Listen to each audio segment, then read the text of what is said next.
Hi, I'm Tara and welcome to another Crafting with Curly Cues video. Today I am going to create a scene with some adorable paper smooches stamps. It's the Forest Whimsy stamp set and I'm in love with it. And I'm going to do some coloring with my phenomenal Zig markers. So I'm going to kind of walk you guys through a little bit of the coloring and then I'm going to put on some music and let you sit back and enjoy as I color these images that I've already stamped out with some Ranger archival ink so that the ink doesn't smear when I use my watercolor based Zig markers. Really the theme of the coloring here is that I'm going to put down the darker color in the areas that I want some shading in, and then I'm going to come in with my lighter color and pull it out for you. So you can see when I do the hat here in a second how that really kind of translates into how I color, and it's pretty much the theme of everything that I do when I color. I don't put a whole lot of extra thought into it, but I'm using my darker color here to color the side of his cute little hat, and then I'm going to take my lighter color and I'm just going to go ahead and pull that color out into the rest of his hat. And then I am actually going to even go back in and add a little bit of additional dark color. I felt like it needed a little bit more shading. I haven't experienced any issues with my paper pilling up, but I know that is a problem that I've heard some other crafters mention with these markers, so just be careful that you don't oversaturate that paper. I am using Canson XL watercolor paper. I bought it at my local Walmart, super inexpensive, and that's what I've been using for all of my watercoloring. So I'm going to let you guys enjoy the coloring, and I will catch up with you when we start putting the scene together.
All right, so now that everything is all colored, we're going to start creating the background for this scene. So I am taking one of the sentiments that's in that Forest Whimsy stamp set. It just says the word friend in this really whimsical, cute, scripty handwriting font. And I'm using my Versamark ink on some watercolor paper, and I am just kind of randomly stamping that word around the background. My concept in my brain for this card was that this would just kind of fade out like it's floating on the wind, like dandelion puffy things. I don't know. I don't know what those are like. You know what I'm getting at here. So what I'm doing is white heat embossing those words, and then I'm going to do some distress inking over the top to kind of give it that whimsical dandelion look that I'm going for here. So you can see I used my Ranger Super Fine Detail White Embossing Powder that I absolutely love. And I just went ahead and heat set all of those words on the background there. And now I'm taking my distress inks and I'm picking out a couple of colors. And I went with Spiced Marmalade and picked Raspberry. And if you've seen any of my other videos, you'll notice that this is a color combo that I really love together. For some reason, these two colors just really do it for me. I love the way that they look together. I tried some spun sugar first, but it wasn't quite bright enough, so I went with the picked raspberry. I mean, if it ain't broke, don't fix it, right? And again, what I'm looking for is the dandelion thing. So I'm wanting it to kind of be bright and vivid down in that corner and then fade off into the sunset as it floats away here. So that's what I'm going for. I did end up getting that spun sugar back out and filling in the corner with that super light pink. You can barely see it, but it really just created that really good ombre fade out on that picked raspberry there.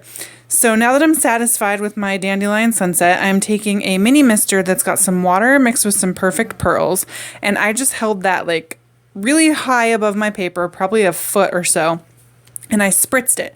And now I'm going to set that aside and let it dry. And what it's doing is it's allowing the ink, the distress ink, to kind of move a little bit, and it gives it that really pretty shimmer. So it has a really cool kind of speckly watercolor effect when it's all done.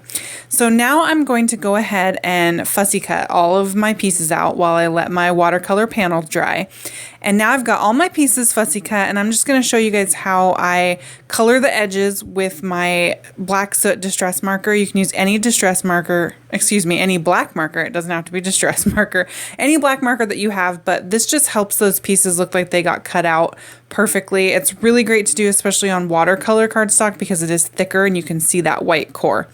So while I was cutting out, I also did a little bit of prepping for some background pieces, and I used my Lawn Fawn stitched rectangles and stitched hillside border dies to go ahead and die cut a few different pieces of grass out of some different colored green Simon Says stamp cardstocks. I also used my Big Shot to dry emboss those with 3 different embossing folders, and I'll list all the supplies that I used down in the over at my blog, which you can find a link to down in the description of the YouTube video. So now I'm taking those grass pieces and I'm using some peeled paint distress ink, and I'm just going over the top of that dry embossing. And so the key here is to keep a really light hand so that your ink only gets on the parts of the paper that are raised for the dry embossed pattern. So it really creates a really neat two-tone look.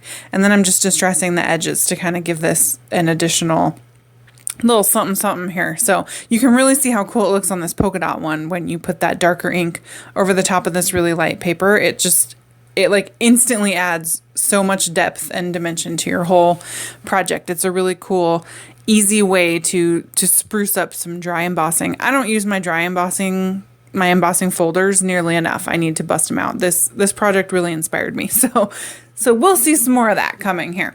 So now it's time to just start assembling this scene. And so I'm using a craft cardstock card base here. And I am just going to go ahead and stick that largest hill directly onto the card base. It's going to sit behind the dandelion sunset that we've created. And I really enjoy building a scene.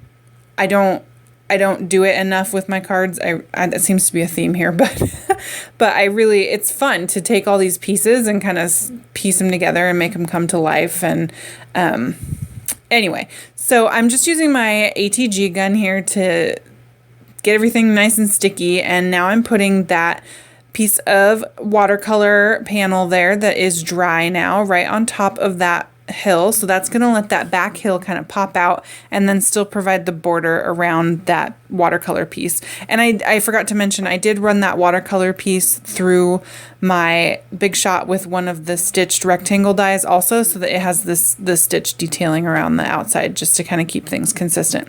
So now that medium hill goes on directly on top of the watercolor panel with the ATG, and then for this little tiny hill in the front, I'm going to go ahead and pop that up. And normally I would use my Scotch foam tape, But I happen to have these foam squares sitting on my desk here that came in my August Simon Says stamp card kit. So I thought, what the hey, we'll go ahead and give these a shot. So I am using those little foam squares. I gotta tell you, I'm pretty lazy, and picking the back off of each of these little squares got a little old by the end of this project. But otherwise, these squares are a really great product. So we'll see if I can continue to not be lazy long enough to use the whole sheet of squares that came in the card kit.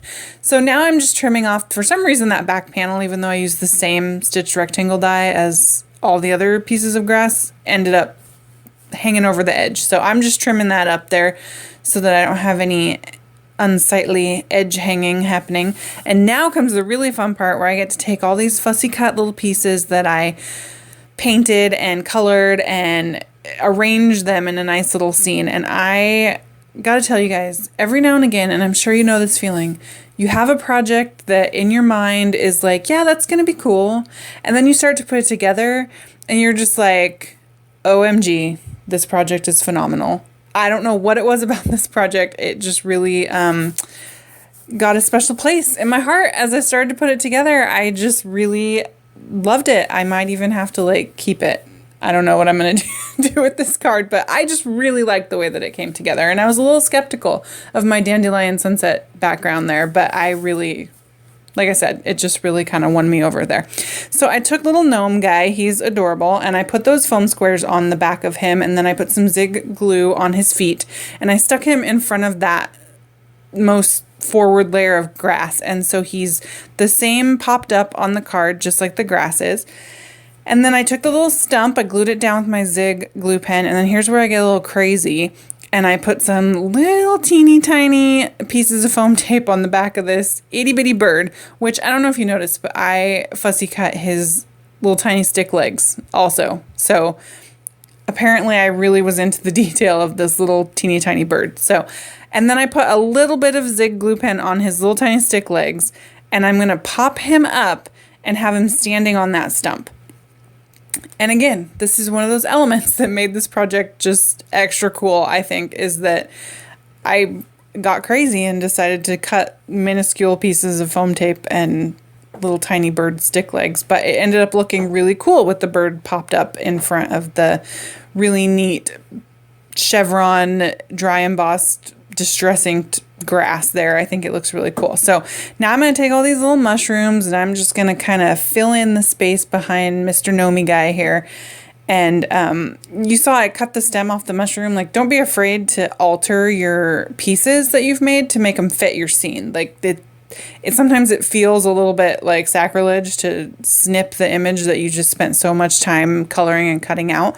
But if that's what it needs to make the scene look right, then by all means, feel free to take those scissors and snip away.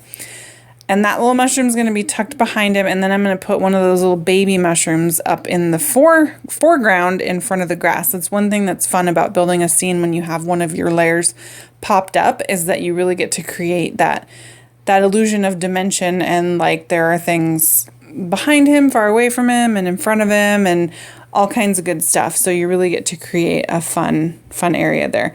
So I am essentially going to spend a lot of time now holding that little mushroom down, because that front panel is dry embossed. So he's really only sticking to like those little tiny polka dots that are poking up. So I really wanted to make sure that was stuck on there. So I'm just going to hold that there for a second. So now I decided that this needed a little bling, because everything needs a little bling.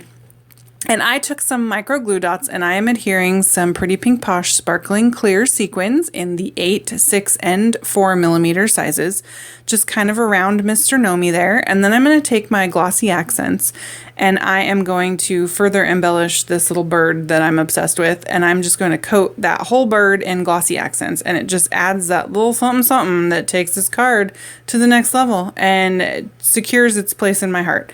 And off camera, I put some glossy accents on the spots on the mushrooms too. And so I'm showing you guys here that I use a tag from my clothes to stick in the top of my glossy accents, and I have no problem with it clogging. So this card is all finished. You can see all the sparkle and shine from that Perfect Pearls background and those beautiful sequins. I love the way this card turned out. Thank you so much for joining me. Here's a close-up view so you can see all that detail. Gorgeous. Love it. So anyway, thanks for watching. If you like this, don't forget forget to hit subscribe and give me a thumbs up. I'm going to list all the supplies over at my blog, and you can find me on Facebook, Pinterest, and Instagram. Here's a couple more paper smooches projects, so go ahead and check those out. And I did want to remind you guys that I am doing a giveaway over on my blog right now, so go ahead and check out some of my other videos and find that giveaway.